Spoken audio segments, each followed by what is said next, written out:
I worked there for 6 months, praying, believing that I would be removed. In hindsight, Jesus was setting me up.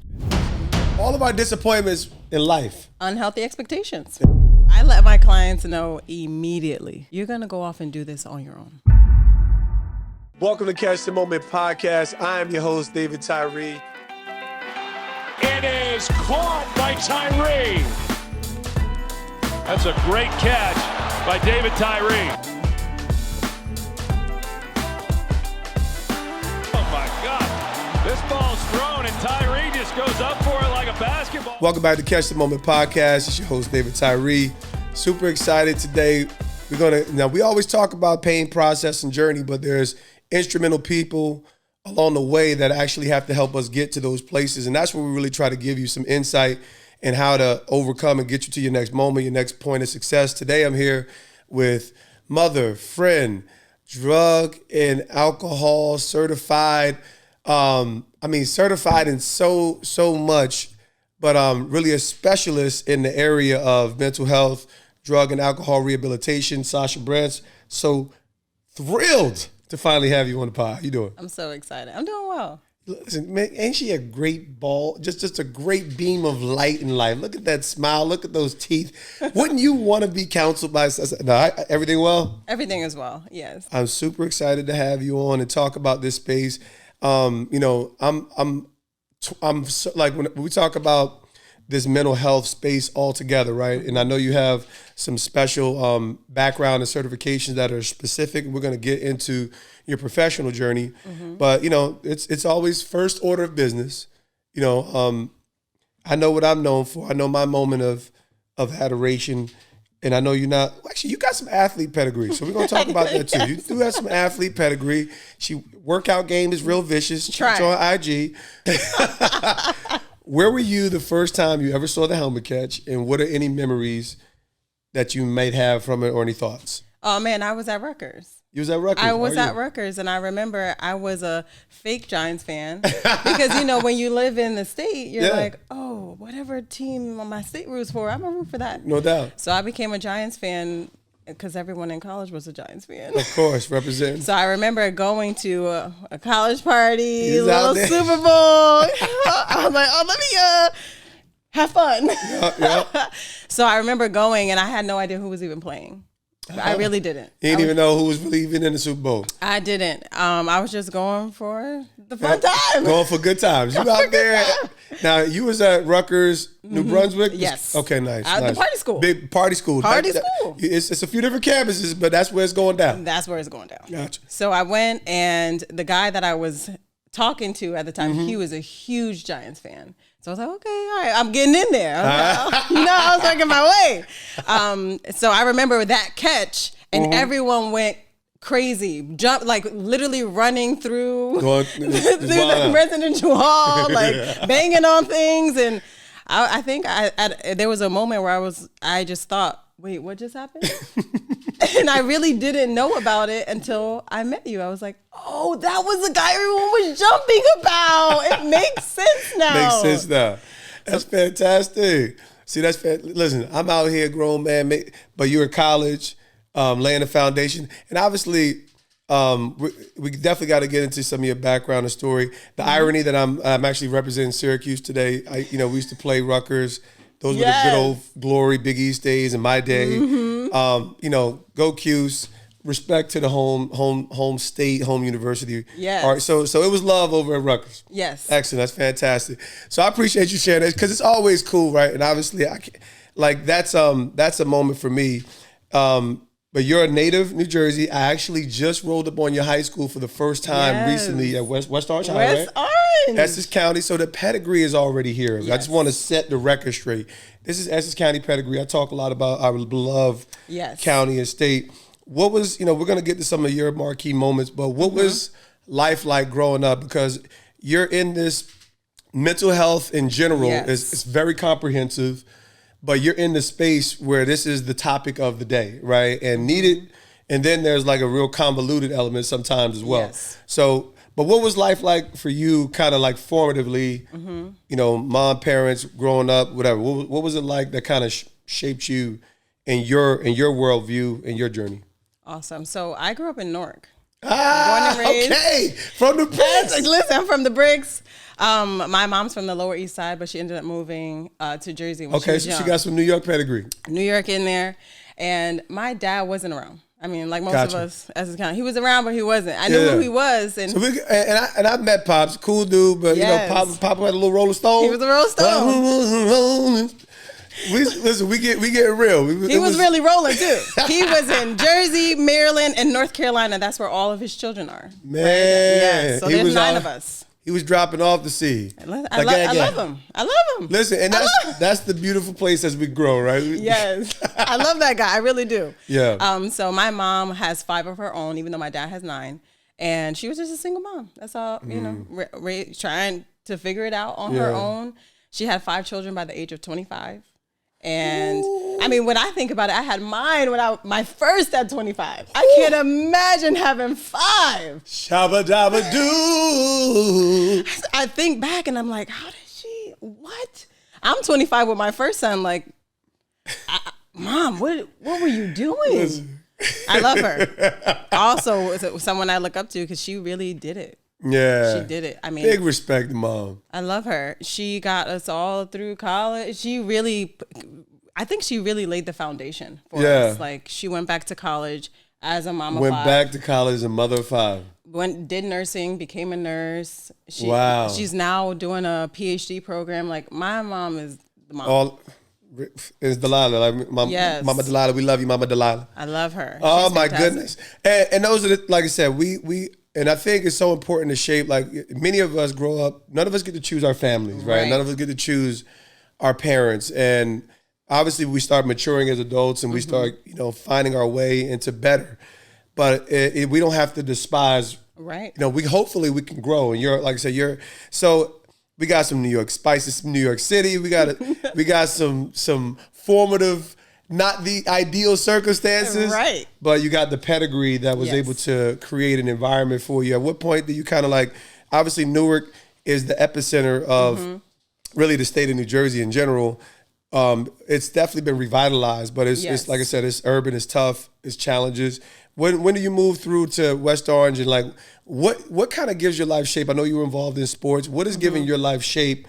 And like I said, we young and dumb, so I'm not excusing from, you know, feel free to share some of the traps, the loopholes. Yes. As you were making your way as a young. My mom ended up getting found, literally. OBGYN, my stepfather, Mark, fantastic man. I was just sharing with my husband how he really shaped us, I would say, in the marketplace. He had us, he moved us out of Newark. Nice. We lived in Bloomfield, and then they ended up buying a house in West Orange. Nice. So we moved originally from Bloomfield when I was 9. So we were in Bloomfield for about 2-3 years. Got you. And then we moved to West Orange. So by the time I got to high school, I went to West Orange High. West Orange High. So my stepfather, listen, fantastic guy, OBGYN. He was like, what you're going to do is volunteer. Do this. You want to be a veterinarian? Okay, go to the animal shelters. Go work under a veterinarian. Like, he really shaped our careers from the beginning. And my mom, she literally took under that as well. Wow. She went back to school. She did the nursing. Like, he shaped that as well, That's part of it.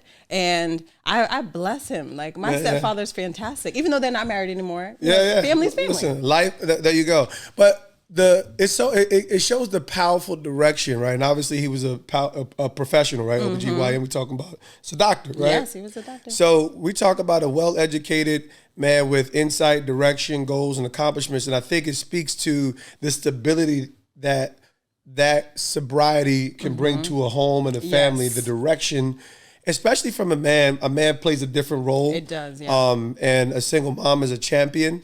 But, you know, when you get that male direction, the affirmation, that kind of insight, it could bring a lot of stability. So you get it formed. Now, what kind of athletics did you have going on? Because you a workout champion. I'm like, you know, now just for full transparency, you know, 2B Media is partnered with Catch the Moment podcast. You know, this is the wife of Burnell Brent. So we know, like, anybody who checks our pod recently, we know Burnell. So. And Burnell, he would like to believe he was an athlete, right? Like, so, but you are a much greater representation of athleticism. We're holding it down for the branches. I'm holding it down for the branches, okay? I had to throw some shots. I'm shooting. But, So what's the you work out more than anybody consistently. I'm like, what she gonna do is check the box. Yes. Okay, what she gonna do is something. Yes. So I give you salute. I've been out here in these athletic streets. I'm like, Sasha's just crushing me. I'm like, so how has that become a part of your wellness, health?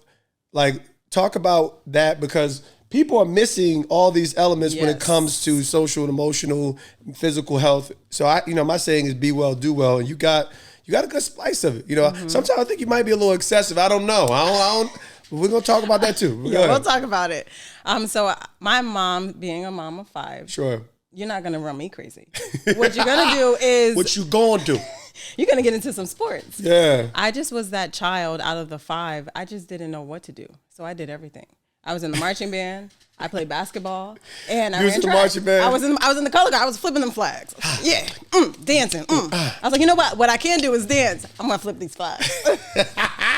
So I did everything, and I just continued. And I think there was a point in my life where I looked at the sickness in my family, the diabetes, the high blood pressure, the overweight, and I thought for a moment, I'm not gonna be that. So, like, for me, genetically, my dad is 6'5". He's tall. He's lanky. Yeah. He's unhealthy. It doesn't matter. Like, it doesn't matter just what you look like. And I just thought about that prudently. I need to do well. Yeah. And I tie that right into my business. Really, just it's what I love to call wellness recovery. Nice. It's everything. It's mental, it's emotional, it's spiritual, it's physical. It's all of that tied together. Excellent. So when I think about people ask me all the time, why are you so consistent? Because my life depends on it.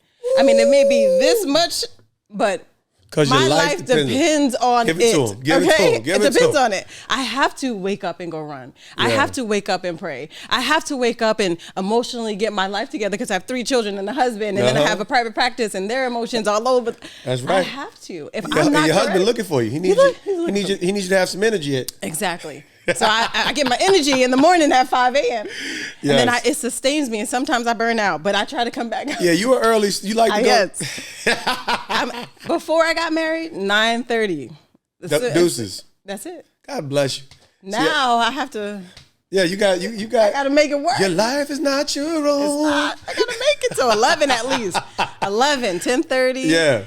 My husband strives at 10:30 and beyond. He got an unhealthy appetite with the night, but we love him. We do. We love him. We out here loving people. We out here surviving. We out here getting better, and that's the whole. So in athletics, I know you ran a little track. I did. Were you decent? Were you okay? I was regionally ranked. Regionally ranked? High jump, triple jump, and long jump. Okay, so you was a jumper. I was an athlete. Come on, put some respect on my name. Listen, I was regionally ranked. Yeah, I like it. I didn't meet the mark to join Rutgers. I got you. I was like, yeah. But you know what? It was a good wholesome experience because I'm like, obviously you got good genetics. You're out here getting life done. Now, talk about some of the challenge. Like, okay, now we I don't want to say we didn't gloss over anything. Mm-hmm. When we talk about those teen years and formative years, moving through college, even those are like emotionally vulnerable times, right? So, what were the traps that you endured? Mm-hmm. And I know that you're a Christian. You're like you've found stability in your faith. But what were some of the traps, the loopholes, the seasons of anxiety or depression as a young, vulnerable woman out here in these streets? Mm-hmm. And I know a little bit of history. I know you a little boisterous too. I say boisterous like Sasha ain't afraid, like right. I'm not. Like, so what were some of the traps for you as in those formative years before you really got stable? I think it was there were a lot of traps, and I can't really say I endured them well. Now when I look back, I'm like, wow, I did not do a lot of enduring in college. So my family moved to New Mexico when I was in college, literally. New Mexico? Across the country? Yes. So my stepfather got a position as an OBGYN. They're paying him almost double, triple out in the West. Mm. And he had my 2 sisters and myself, 3 of us in college. And he was paying out of pocket for that. Woo. So he's like, hey, we're going to make this business decision, family decision. We're going to move across the country. Sure. And you guys visit when you can. And I feel like my formative years, we missed out on a good chunk, and we fell into a lot of traps, me and my sisters. And man, when I think back now, I didn't endure well. There were so many times where I saw something, like, for example, my mom had kickbacks when I was younger. Kickbacks, like hanging out at the house, drinking. Yeah, okay, all I knew. Yeah. All I knew. So it was a big so the alcohol, yes. being vulnerable to some of those traps. Obviously, when we're impaired, we make poor decisions, right? Absolutely. We can state the obvious. I mean, like, and what were the enticements, right? Everybody would talk about temptations, things that might not be best for us that we grow. What were the enticements and temptations that you felt maybe left you as a deficit, and as you're growing into as an adult, where you're like, man, I'm a little jacked up here. Right. What were the big traps for you that you had to heal from emotionally? I would say college. That ruined me. Got you. Listen, that's where I became a big alcoholic. I mean, Rutgers was a party school. Of course. But I was a binge drinker. I was a blackout artist. So we could keep like I get straight to it. I'm like, man, I would wake up, mud on my boots, don't know what happened the night before. So I mean, like, everybody doesn't have to have those extremes, but we're talking about being young and dumb, making poor decisions. So those are some of my experiences. Gotcha. Literally, I continued that after college. I don't know how I got through my master's program, because I wouldn't even say I was a binge drinker. I would wake up and have a Wendy's cup of iced tea with some liquor in it. In the morning. Because I work from 3 to 11. I said, I have time. I have time to sober it up. I have time. And I will write papers. I had my boyfriend at the time writing my papers. I was like, I'm sorry. And she was pimping out the dudes. I was pimping them out. Listen, she's reformed. She's wonderful. She's a handmaiden of God, but she was pimping out some dudes in college. Just listen, do my papers. Got a pass. We got BC Sasha Branch. Yes. So that I missed out on that. Like, I missed out on. That's why now when my children go to college, we're gonna have those conversations. It's good, because it was a lot of peer pressure. Sure, everyone's doing it, and you want to fit in. You want to fit in. I want to be the girl with the midriff out and my heels on and my nails and going to parties with no jacket, working, just working, basically working. But at the time, I was just cute. I wasn't working the streets. You couldn't tell me I was working the streets. I was just trying to look like everyone else. Yeah. Listen, and this is a real, like I said, sometimes we have to normalize human behavior, right? Like acceptance, belonging, and even when we consider peer pressure, there's healthy peer pressure, there's negative peer pressure. And when we don't have a proper sight or values or a true sense of identity and worth, right? And I think that from the highest level that comes from God, but when we're missing fathers, when we're missing people who can affirm us, keep us, it's challenging. It's like, absolutely, it's like the lion is out there ready to devour. So, and like I said, I was a devourer. I was a wholesale devourer. We talk about college days. I'm looking for prey, right? So obviously, I'm raising daughters. I'm like, Negro, please. We strapped up with the word and the heat. Yes, we need both. We need both. And meaning like not to threaten, meaning like, but to protect. Yes. And I think that's part of the role of a healthy family family system. So let's pivot. Like, what are you studying at? I mean, like, Rutgers is slept on in relation to the quality of education, but I know what you do professionally. But what do you study? What do you walk away? What kind of degree do you walk away? You obviously maverick. Your mental makeup. Yes. Is like. You out here getting it done. Work your way through a master's program. Yes. What do you walk away from Rutgers with, and what do you move into the marketplace as? So I went to Rutgers to become a veterinarian, right? Wow. So I went and I studied animals all my life. That's what I wanted to be when I grew up. So what was your favorite? Like, what drew you? Horses. When you said the rider boots, I said, that's what I want. She's a rider. I just want a horse. I did equine science as a minor, did psych as a minor. The reason why I did psych as a minor is because I was failing my classes. And I needed easy classes to boost my GPA up. I think I failed psychology in college. Talking about easy classes. I think I almost failed nutrition. I was like, they tricked us with a couple classes. I needed those classes. And then when I graduated, I had a 2.8. There was no way for me to get into veterinary school. Jeez. So I said, you know what?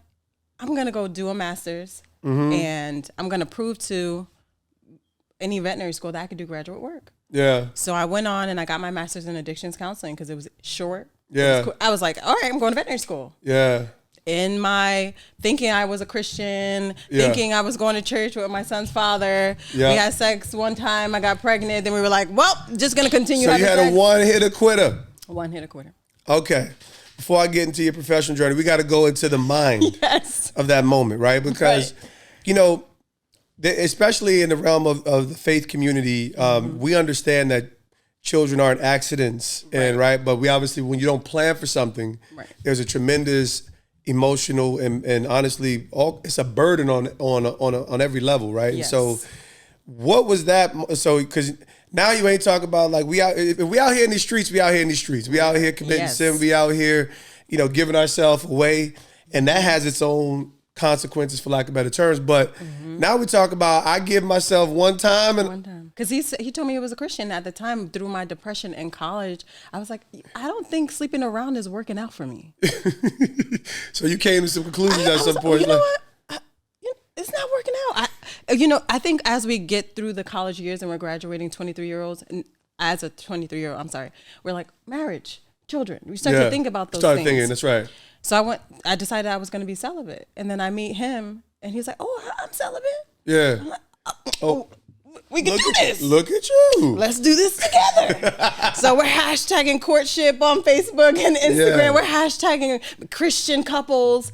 And we did good for a while, but then that one time, and I'm Hispanic. I'm gonna get pregnant. I mean, let's be honest. I can attest to that. Yes. My wife is half Puerto Rican, half black, and she is fertile myrtle. Okay. I got pregnant. Man. 3 months into my pregnancy, he says, "I don't think this is gonna work out." Wow. 3 months, and then I quickly understood in a moment. Wow, I'm becoming a single mom, just like my mom. Man. And I saw it in my generations. Yeah. And that was my moment where I really started to consider Christ. Really? Really. So, and just talk about that, because obviously we have these ideas and beliefs, and honestly, we could even have sincere professions. Right. And I think that was probably around the time where we kind of came into. We got a chance to meet, and I'm like, who's this girl? Who's this little pregnant girl walking around here with this sack of shame all over her? Right. You're like, I want to give my life to Christ with this belly. So my sin goes before me. Yes. You can see that I have sinned. And like I said, that's our language, and we can really identify it, but most people identify with the guilt, the burden, the shame, and whatever their belief is. So for you, you was like, now I remember, because you was coming around, she was sniffing around, looking for God, and then it was like a disappearing phase. I was like, man, I guess you don't want, she don't want Jesus, I guess not. And I was trying to make it work with his father, and he was going to his church, grew up there, was a musician there, and in my mind, I always thought throughout the entire pregnancy, maybe it will work, maybe just if I continue to go to his church, and then there was a moment where I realized he actually doesn't have Christ. Ooh, there we go. Do I leave that behind and continue my pursuit of Christ, or do I continue down this lane? Yeah. And I had a decision to make. This is so good. This is so good because it really does tie an authentic pursuit of God, understanding that, even in my attempts to follow God, I just missed it. Right? And I didn't know him. I didn't know his ways. I was subject. I was weaker than I thought I was. Yes. These are all the dynamics in the faith that are just really convoluted, and most people don't understand. Maybe I really need to be born again. Maybe my intentions are right, but I clearly don't have something. I'm missing something here. That is so wonderful. And I think that was, obviously you made your way back and got built up and bumped your head against a few more walls. I did. But what's going on, everybody? David Tyree here, your favorite Super Bowl 42 champion, author of the greatest catch in Super Bowl history. But here's the catch for today. I want you to take a moment, think about what it's going to take for you to unlock the next step of mastery within your team, your organization, even your small business. Visit davidtyree85.com and check out some of these keynotes. Elevate integrity. Talk about self-awareness as a superpower. How to position your managers to be more self-aware and well-positioned for growth, advancement, and sustainability. Oh my goodness, Real Men Work. This is geared toward all of our men having the right attitude and disposition about work. This is for everyone looking to be the best, the peak pinnacle parent, the peak pinnacle father, the peak pinnacle leader. Make sure you check that out. And my absolute favorite, The Art of Being Coachable. This is something that all of us need. We lean in on humility, self-awareness, accountability, and how to be adaptable. Make sure you check out the website. We want to be an absolute asset to your growth and your high performance. DavidTyree85.com. Now kind of moving this in the ecosystem of your life, your journey, now single parent, getting stable in your faith. Professionally, are you wrestling with like, man, I'm supposed to be a veterinarian. Now, like, did you find meaning immediately in your professional pursuit? And how was it? Like, okay, how much you gonna make, right? So we talk about college, it's ROI, right? And then maybe you don't have a big set of financial bills, but like typically alcohol addiction and certifications lead into things like social work, clinical, obviously clinical therapy and things of that nature, not the most high paying things. Right. And we live out here in a high rent district. So Northeast region, trying to make it. Single parent. So how did you kind of overcome that? Were you satisfied? What is the at this stage, it sounds like there's a lot of hope, expertise, uncertainty. What was that stage like? So after graduating my master's program, I didn't even think once about veterinary school. I had a son. There's no veterinary school in New Jersey. I would have to leave my village here, my people that I've made in Christ here, and go somewhere else. It made no sense to me. It made no sense. Just practical. You got. I can tell you got a nice little practical flow. Yes. Like, you know what? That ain't right. This ain't working. It's not working. We share a lot in common in that way. Like, I was in jail at 24 years old. I was like, I'm not good at life. No. I mean, I've been successful, but I'm clearly not good at life. I'm in jail, right? Like, and people miss those simple opportunities to rightly assess themselves.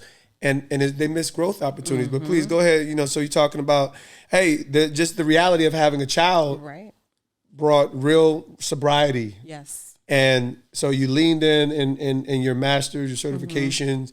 And how has that professional journey been from a standpoint of like, man, is it more gratifying?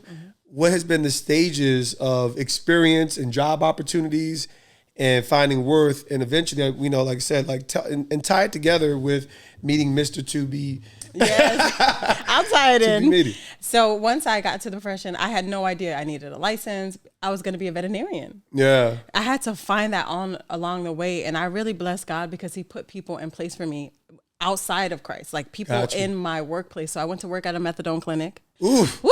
That's a nasty one. That is. I worked there for 6 months, praying, believing that I would be removed. I applied for a job. I needed 1 year experience, post-master's. I had 6 months. The place hired me. The company hired me, and I ended up working in psych rehab. And that's what made me get that certification in psychiatric rehab. Excellent. They paid for it. They made a way for me. Now, when I look back in hindsight, Jesus was setting me up. Come on, sis. He was setting me up. I got a life coach certification just because I'm thinking I have a licensure in alcohol and drug. Yes. I work with a lot of people who have mental health diagnoses. I can't diagnose, but I do work with them. I mean, a lot of times they come hand in hand. Someone's depressed, they're drinking. Yes. Someone's anxious. Sasha, what works for my anxiety is marijuana. There you go. So I knew over time, looking back now, wow, Jesus set me up from the beginning. Yeah. I got certified, then I became a life coach, so I could be able to tap into these different individuals that needed help. And along the way and how I met my husband, it's just, let me tell you, it's a funny story. Go ahead. It's a funny story. So I walk in to church and I see this chocolate guy. I said, oh, that's my type. Literally. Let's be authentic. I walk in, I see this chocolate guy. I say, "Oh wow, that's a C." Because we got types. We all have types. Come on, we don't now. want to, but we got I definitely do. I definitely do. And as soon as he stood up, I said, "Oh no, he chubby." Tell the truth. I said, sis. "Jesus, that's not it." Tell the truth. And You're a little thin man. This little thin man, like he gonna break me. But we became really good friends. That's good. Really, really, to the point where he would call me all the time. One thing that was he annoying? I never found it annoying. That's great. That's great. I said, wow, he cares. Hey. That's fantastic because I found him annoying for 20 years. And but he is very sincere. Mm-hmm. He is very like what makes him amazing is what's awesome, but annoying definitely creeps in there. And it's not overwhelming annoying. It's just like, yo, this is fantastic. So you having this fantastic experience relation with him. Go ahead. He had a moment too. He walked in and said, "Oh, light skin, curly hair." He saw me pick up that baby carrot. He said, "Nope, that ain't it, Jesus." We had when we think about Tell the truth. We talk about it all the time. We said we both have the same night. That same night, both of us had a moment. Picked up that baby carrot, like, nah, I'm good. He said, nah, I see what we're not gonna do. That's a little extra work right there. That's somebody else's child. But we became really good friends, and eventually someone made a suggestion. Yeah. And to him. Yep. And then another person made a suggestion. Why don't you consider Sasha? Yeah. And then another person. And at this point, I'm open. Yeah. Whoever. Yeah. Good for see, and let me help people out real quick. Let me help people out. There's a good old scripture that says if you're willing and obedient, you'll eat the good of the land. Mm-hmm. And when you say open, I consider willing. Yes. Meaning like too often our preconceived ideas about what we want and what we feel like we should have closes off the possibility for something really wonderful and magical. It does. And that's really something like from relationships to life to business. Have an open, right? Like have that open disposition, have a willing disposition. It doesn't mean that it has to be. Right. But if you're closed off to the idea, and it's like I said, it's like, okay, I like that, but there's something missing. Mm-hmm. And I think that's real. I think that's real relationships. I think that's real job opportunities. There's something probably missing that will be shaped along the way if we're committed. If we're committed, you gotta stay committed. So that's wonderful. So y'all obviously end up making this beautiful, now married, 3 children together, getting great things done. Great things done. Let's talk about who you are in the marketplace and like, okay, so we talk about drug, alcohol. Like that was, like I said, I mean, I never got into the deeper. There's a whole spectrum of interaction. There's a whole spectrum of mental health issues. Where do you find the most purpose? Like, because you're in a purpose-driven space, right? You have to be highly compassionate, but you're also giving insight in around areas that you know to be detrimental, right? Yes. Like, so we talk about judgment, compassion, and I know you're not always giving. It's definitely, like I said, we're not giving, clinical, in the psych realm, you're very clear about that. We're not giving diagnosis, but you kind of understand how to move around these spaces. What is most important when you're in service to people with these, with these challenges, with these addictions, in these recovery spaces? What do you find to be the most important tools that you bring up from your toolkit? Confidence. Ooh. We lack so much confidence. And understandably, I mean, when you think about it, people have their own experiences, their own trauma. Correct. They have so many things that literally have beat them down throughout their entire lives. And that's what got them into depression. That's what got them into drinking. That's what got the anxiety.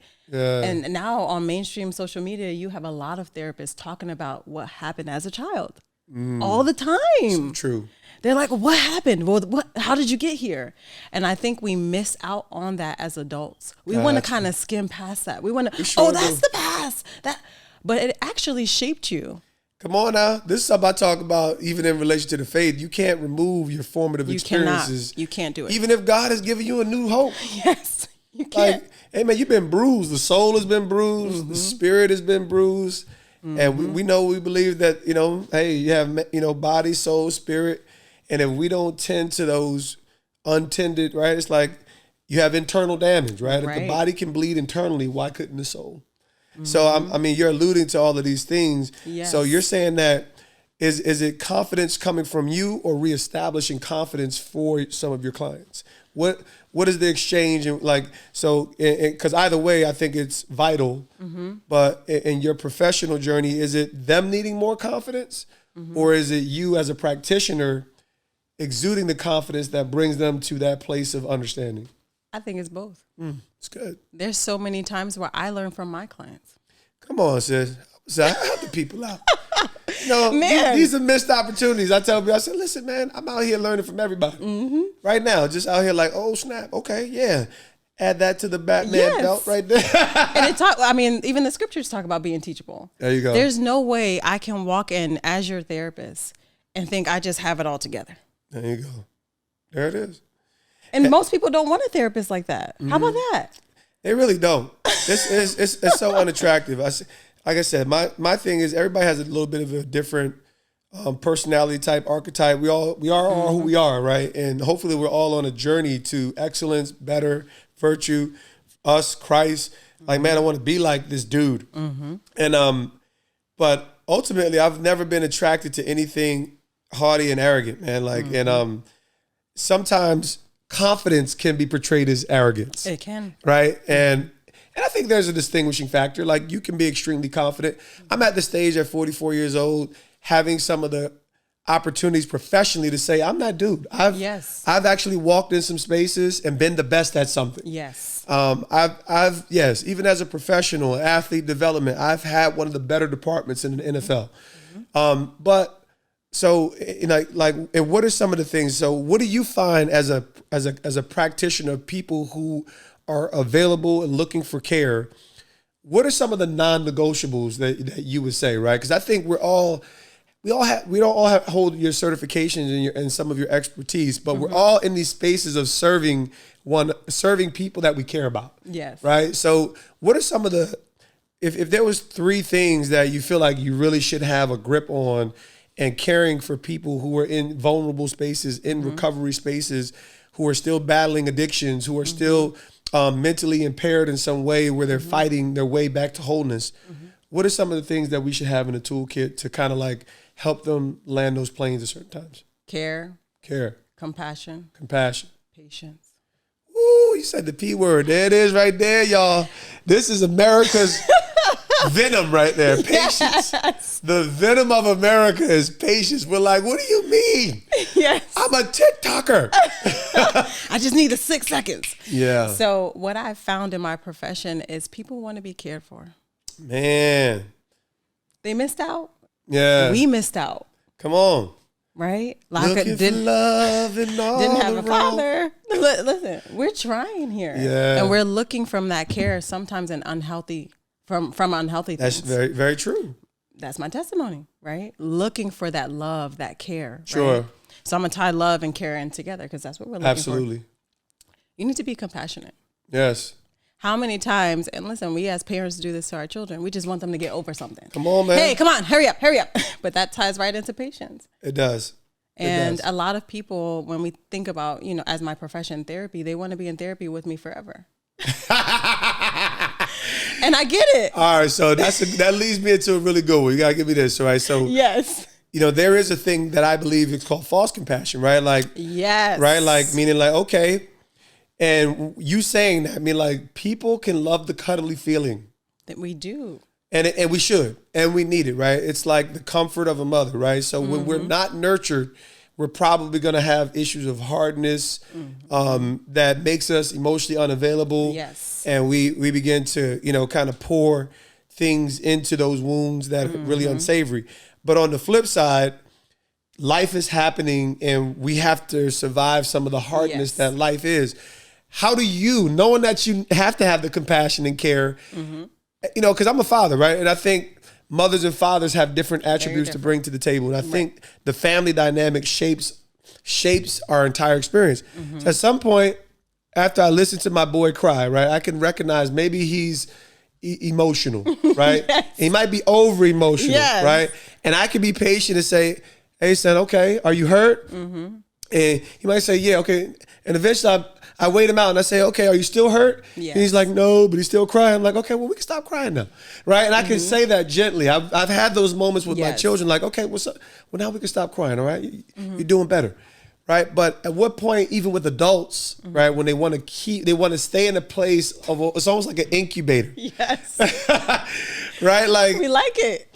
We like it. So I let my clients know immediately, you're going to go off and do this on your own. Immediately. And it just establishes it in the beginning. Hey, this is what we're going to do, but you're going to get to a place. And I think about it as a mom. Sure. One day, my children are going to go off and have their own families. This is good. You have to be able to do well for yourself and on your own. So, yes, learn through your experiences, get whole together again in therapy, Sure. right? Sure. But then you're going to use these simple tools. And you're going to do this on your own. We can't be coddled for the rest of our lives. Come on. One day we're going to be teaching, or we're going to be drinking the meat or eating meat, and moving past the milk. There you go. So that's one of the biggest things I established right from the beginning. Ah, that's good. You set the right expectation. In the relationship. Woo! That avoids opportunities for disappointment. That's all of our disappointments in life. Unhealthy expectations. There it is. That's your bar. I'm telling you. What would you say at this stage? You know, like you're a mom of 3. You guys are like, you know, I've watched y'all deal with the ebbs and flows in the marketplace, ebbs and flows coming into a new marriage. Yes. It's taking me 6 years. Okay. Getting together. What would you say has been your defining moment? You know, and this could go into life, professional. For you, what is the part where it was just like, okay, I got it, or this is a real moment of validation? What is your defining moment? It's so interesting you asked this question because it happened 2 weeks ago. 2 weeks ago. I had a defining moment because my prayer before the Lord was, I want to be a better wife. That I understand the intimacy aspect. Sure. I want to get to Christ. The way to do that is through his people. Yeah. And one big way to do that is through your spouse. Come on, Sister Socha. And I realized through my experiences and my trauma, and I say it like that because we like to use that as a crutch. Yeah, well, there we go. And it's a real thing, but it can be. It could be a crutch, and we can't say that all the time. At some time in your life, you have to move past that. That's so good. And I finally have moved past that. That is wonderful. I am no longer thinking, well, this is how my mom was a wife. Or, well, I was a single mother, so I can be independent. Yep. Or, well, I'm in leadership in my job, so I can't act like the leader in my house. Yeah. I just got to this point where I understood, man, intimacy with Christ is through his people. And what better way to love my husband? Yeah. The way Christ loves me. Ooh, What we're better growing way? up. Well, listen, you singing the Toys, I don't want to grow up. I'm a Toys R Us kid. I want to grow up. But now you're growing up. I'm growing up. Well, listen, I'm going to tell you what, that's a revelation that changes your life altogether. And the way that I talk about it is love is like a muscle. So when it says perfect love, it doesn't mean more. There's no moral perfection. We screwed that up at like 1.5 years old. Right. So now we're talking about getting whole. And what I love about your journey, your career, and even what you talk about now is becoming more complete in our love walk. Yes. Becoming more complete. And when I think about the human experience, we are broken. Like there's something that's just jacked up about us. And then we experience things. We make decisions. Because I don't like to when people, sometimes we say mistakes. Well, sometimes I made bad decisions. Mistakes kind of carry an air of innocence. How about I just jack that up, I made right? that decision. Yeah, and I made some poor decisions. I did make some mistakes because of my imperfections. Right. I tried to do the right thing the wrong way, right? And then it's just like some things happen to us. And those are the hardest things to deal with. But what you're talking about now is a true sense of ownership through your faith in Christ, of owning a deeper place of intimacy and union, knowing that there's a greater place possible for you. Yes. In your marriage. Yes. Man, you're gonna be transformed. You're being transformed. That's a powerful defining moment. That's one that every single one of us, that's what makes, man, I tell marriage is the secret sauce. I'm 20 years in June. I'm a little young buck. We're coming up on 6. Man, listen, I've been laying it down for a while, macaroni Tony, what they called me. So I'm so proud. I'm just so proud of this hearing more of this journey in the marketplace. I've observed your life. Busy B, Bernie B, this is my guy. We in it together. But watching this journey has been powerful because God gives us, like, you get married for differences. We struggle with everything that's different about our spouses. We're like, why ain't you like me? What is your problem? Can't you see how great I am? And we both do it. Like we both sides do it. And then there's something about our spouse that might be unbecoming, right? Whether it's a weight thing, whether it's a habit, whether it's and we need to love them and give them the space to excel. Yeah. And right. And then also trust that there are other people that's putting a demand on them to be great as well. So give me a little bit more insight to your professional services, where people can find you, and really what some of your specializations and where people will get the most value out of working with you. Awesome. So I'm pivoting everywhere. Not only in my marriage. Bing, bing. She out here with the Barry said, we out here pivoting. So I'm actually looking to get into some teaching, training, keynote speaking. Oh, it's time. Yes, I'm ready to share. Y'all heard these butters. Come on now. I'm ready to share all of my tools that I've gathered these last 10 years in my profession. Excellent. So I'm looking, you can connect with me on LinkedIn. Just look up my name, Sasha Branch, and you'll find me. But I'm ready to teach people how to do this. Yes, fantastic. Well, it's the time. Find Sasha Branch. She's a wellspring of wisdom. She's full of compassion, full of love. She's full of God. Finally, I've been waiting. No. Thank you for being patient with me. Hey, listen, thank you for being patient with your husband, Burnell, because, it's really hard working with this guy. He's behind. He's behind the cameras right now, huffing and puffing. But he's going to be quiet today because this is our time to shine. I finally get some of the light skin side of it. It's the dark side that I deal with in the branches. And I've been tired of dealing with darkness. Listen. I want to thank you so much for your life, your professionalism, your pursuit of excellence. She's extremely disciplined. We've been trying to call her out. Come on out and play into the love feast. But disciplined people are extremely regimented. Yes. And when you're very disciplined, you could just miss opportunities to kind of get into the river of life. Yes. So I mean, like there's two sides. You have to be narrow to excel.